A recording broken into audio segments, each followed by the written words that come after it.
And through the years, this campus with its school, its pastoral grounds of flowers, buildings, trees, has grown sedate, mature, even serene. Long dormant seed now waking in its fruit, plucked mellow in the disciplines, whose leaves renew each branch of science and of art, all stemming from numbers, letters, symbols, words, from colors, sounds, the mysteries of the crafts, those old first tools of learning, ever new, square roots and root word meanings sprouting out in patterns of the human mind's one tongue, those primal modes of knowing that bring in harvests from this estate, its many fields of study that a readied soil sustains: biology, geomatics, chemistry, physics, sociology, music, art, psychology and math, pre-law, pre-med, geology, history, English, great works in languages both foreign and our own, education, nursing, business, mass comm, computer, family science, gen ed, and more. Seasoned and in green, the old beside the new. Athletics, not for varsity alone, but all who seek the classical ideal. Mens sana in corpore sana, or a healthy body housing healthy mind, made fit to serve the country if so called. The English amateur at Waterloo, which battle, as the Duke of Wellington said, was won upon the playing fields of Eton. And like the Culinary Institute, where knowledge, taste, well-being can be won, our chefs in every discipline prepare rich food for thought, an intellectual feast, but always there, embracing all the rest, the liberal arts, the core curriculum, philosophy, true wisdom's prince who bears the flowering crown of Queen Theology, and lets us ask those questions we should ask. Where do we go and come from? To what end? What is it to be human and humane? How can we know what T.S. Eliot called the permanent things, things that never change, deep in the mind and heart, by which we learn not only how to do, but how to be? Long may these branches bear and yield their fruit, each discipline a kind of wondering that anything and as it is should be. All blossoms of the waters of the stars and offshoots of what mind and senses find. This universe, long dreamed of as a tree, still rooted in the numbers of a tongue that shaped the whole creation, budding words uttered on wood from olive, palm, or pine, turned rosy by the blood whose seeds became new trees of life and knowledge, now made one by love upon this cultivated plain.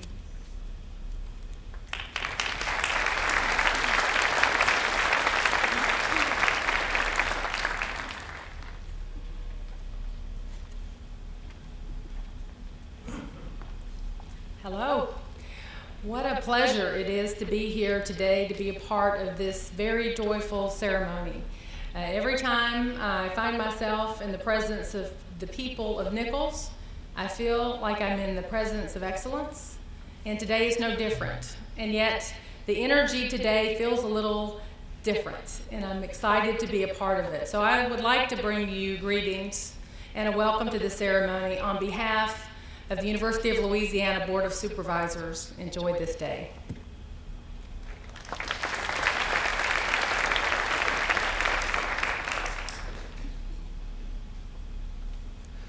Good afternoon.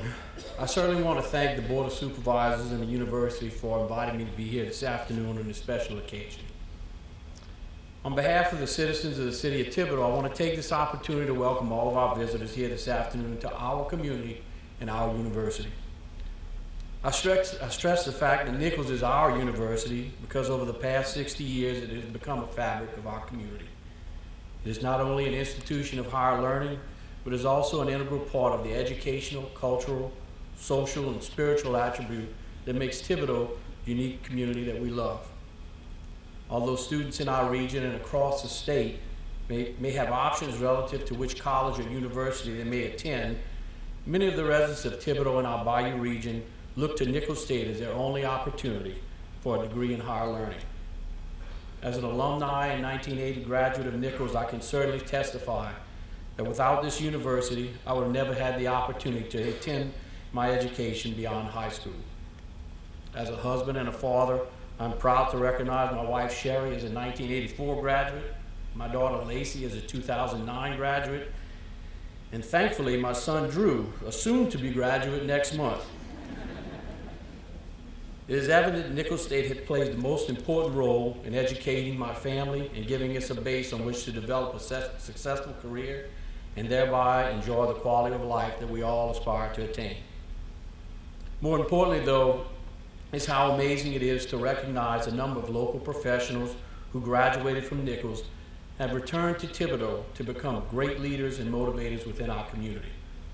But there are so many that have returned right here to Nicholls campus to give back to the university that has given them so much.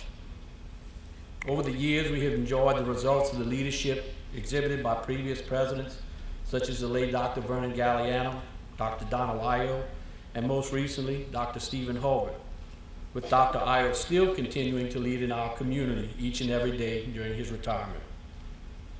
Even though most of us enjoy reminiscing about the past, we know that the most important part of Nicholls is our future. We are now prepared to entrust that future to Dr. Murphy and all that are here today to welcome him and Miss Jean to our family that is Nicholls State and our community that is Thibodeau. I've known Dr. Murphy for only a few short months, but in that period of time I have recognized in him that special quality that is present in true leaders.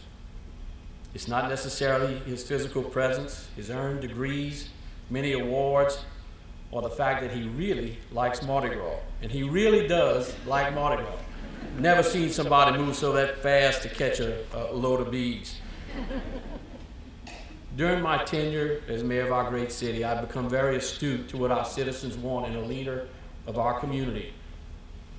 I've learned to engage myself with every problem as if it was my own. I've learned that my staff and our employees work with me and not for me.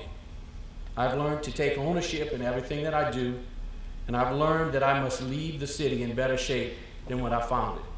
But most importantly, I believe that all of our decisions must be based on one sound principle, and that is to do the right thing. To my delight, I can say with much certainty that I see those values in Dr. Murphy, and I see so very much more. It's hard for anyone to be successful without the help of a partner for support. And to tell you that Ms. Jean will be that support is certainly just an understatement. She's an awesome lady, the way she likes Mardi Gras too, and she now has recently developed a new appreciation of what "throw me something lady" means. In closing, I want to wish Dr. Murphy the best of luck in his tenure here at Nicholls. I'm confident that as your predecessors, before you, you will become a tremendous success. More importantly though, I want to ask all of you here today to join me in pledging your support to Dr. Murphy and his staff so we can ensure that our university, Nicholls State, is the best that it can be.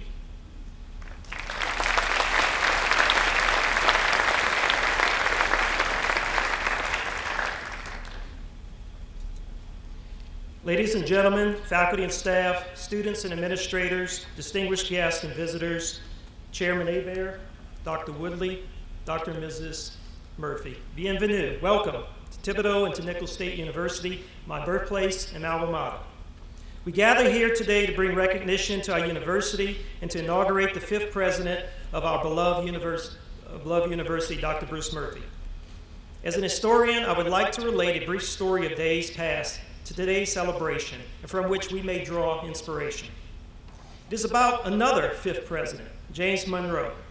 James Monroe was a senator, a governor, a diplomat, a secretary of state and war, and the fifth president of the United States. And like Dr. Murphy, a military veteran. James Monroe served in the American Revolution and was wounded at the Battle of Trenton in 1776.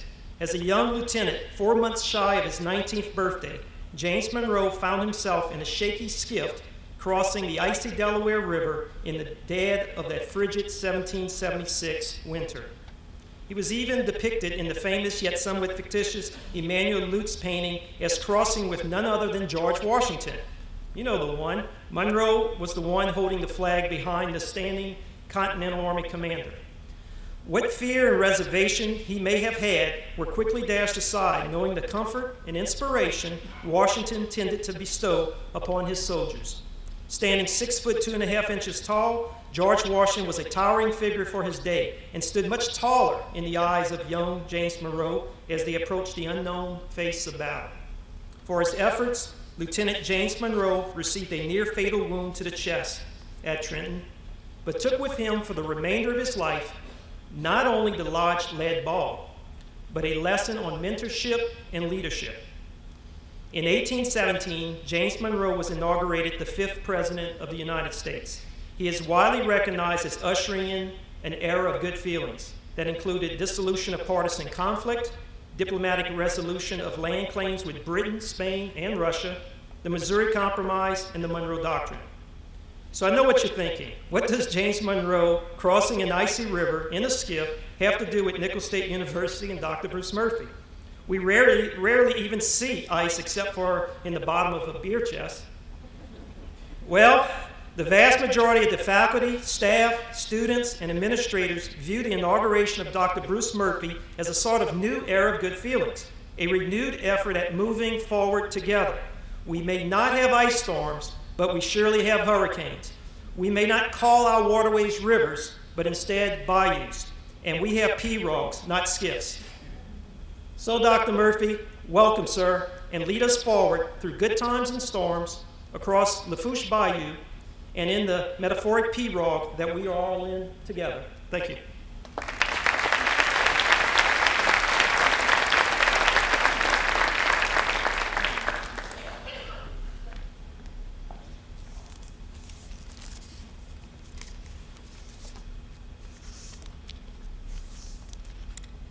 On behalf of all students at Nicholls State University, I am honored to welcome President Bruce Murphy into our community.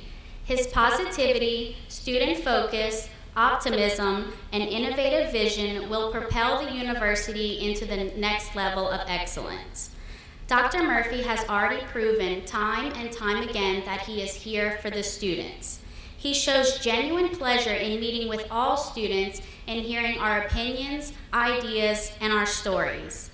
Although Dr. Murphy has only just begun his journey at Nicholls State, he has already captured the true essence of what it means to be a colonel. His extensive presence on campus has not gone unnoticed. He attends numerous school events, mingles with students at athletic games, and truly radiates colonel pride. Dr. Murphy, we the students look forward to working with you